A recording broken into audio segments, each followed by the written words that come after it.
Ventilator پر مشکل سے سانسوں کا تسلسل برقرار رکھتے ہوئے شخص کی آنکھیں آہستہ سے کھلیں، مگر کمزوری کا ایسا حملہ ہوا کہ اس نے زبردستی زور سے آنکھیں بھینچ لیں۔ اکھڑتی سانسوں کے ساتھ سب سے آسان حل اسے شاید یہی لگا تھا۔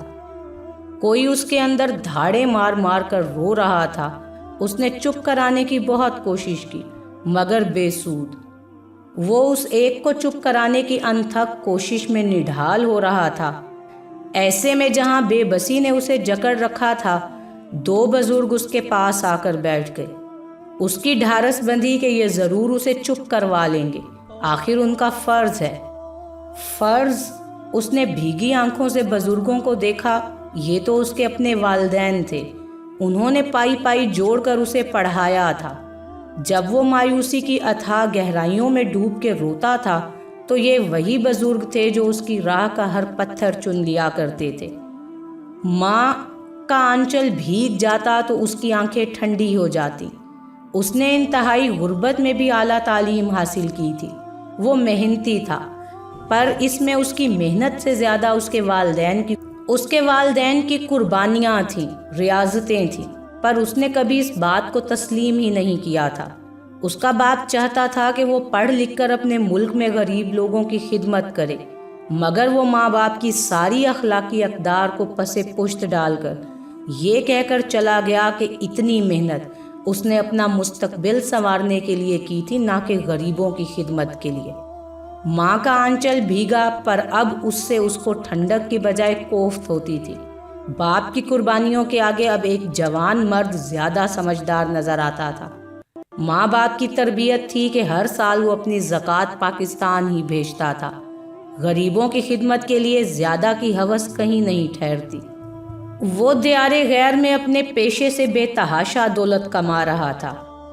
اس نے مزید اسپیشلائزیشن کی، جگہ جگہ بزنس میں انویسٹمنٹ الگ سے کی۔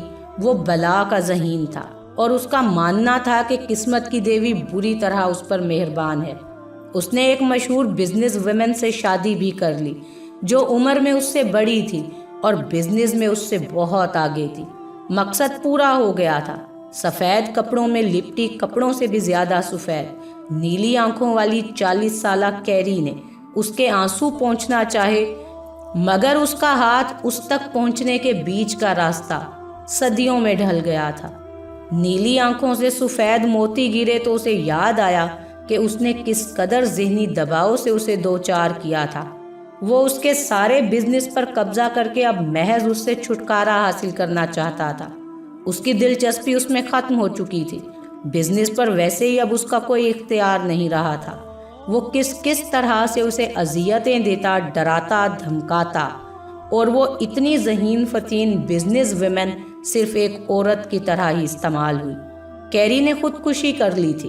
یہ خبر بزنس سرکل پر بجلی کی طرح گری تھی، مگر اس کی صفاقی اور مکاری کا یہ عالم تھا کہ کسی کو اس پر ذرا برابر بھی شک نہ گزرا۔ کیری کے بزنس پر قابض ہو کر اسے پیسے کی کچھ خاص فکر نہ رہی تھی اور وہ کہیں قید میں بندھنا بھی نہیں چاہتا تھا۔ سو کئی عورتوں کو جھوٹے وعدوں کے جھانسے میں بہلا پھسلا کر وہ اپنا مقصد پورا کر لیتا اور بعد میں کوئی بھی وعدہ پورا نہ کرتا۔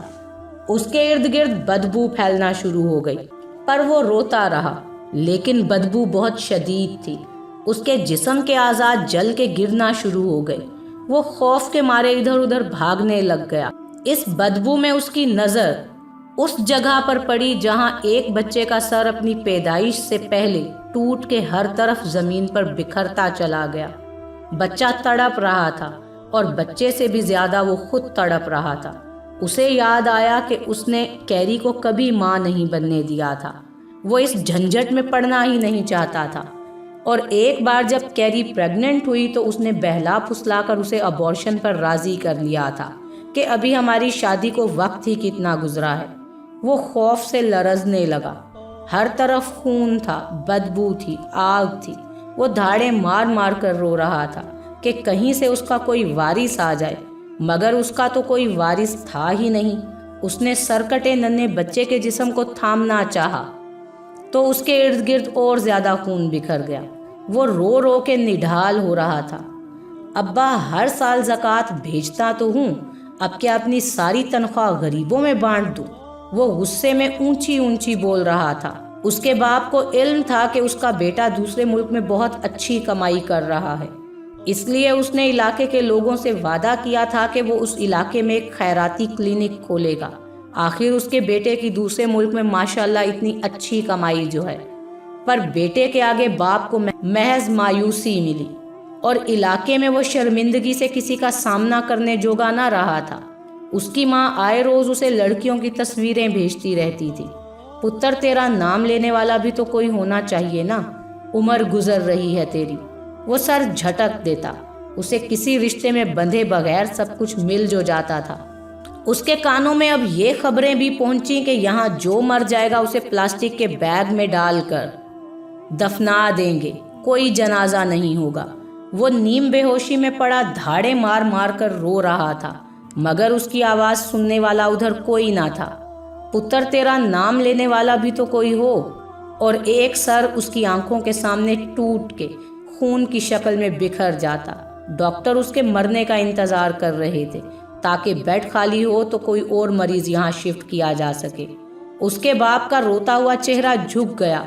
پتر میں نے علاقے والوں سے وعدہ کیا تھا، لوگوں کو علاج کے لیے دور شہر میں جانا پڑتا ہے۔ اسے دفتن یاد آیا کہ اس نے کئی اداروں اور جاننے والوں کو خیرات لگا رکھی تھی، جہاں سے وہ بڑے بڑے پوسٹر، تصویریں اور سرٹیفکیٹس لیتا تھا۔ اس سے اس کا بزنس کمیونٹی پر سب سے زیادہ روب پڑ جاتا تھا اور اسے بہت سارے کانٹیکٹس مل جاتے تھے، لہٰذا یہ خیرات اس کے لیے ہر طرح سے سود مند ثابت ہوتی تھی۔ چپ چاپ کسی کی مدد کرنے میں اسے کوئی فائدہ کبھی نظر نہیں آیا۔ اچانک اس کے پاس علاقے کے بزرگ اکٹھے ہونا شروع ہو گئے۔ اس نے دیکھا پچھلے گلی سے چاچا خیر دین، جو ہمیشہ اسے مفت کتابیں لا کے دیا کرتا تھا، منہ پھیرے ناراض کھڑا ہے۔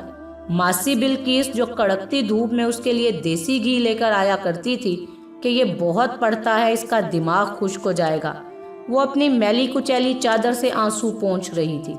اس کے چاچا کی بیٹی، جس سے اس کی منگنی بچپن میں طے ہو چکی تھی، جو اس کی مختلف طرح سے مدد کیا کرتی تھی، بال بکھرائے، آنکھیں لال کیے اس کی طرف شکایت بھری نظروں سے دیکھ رہی تھی۔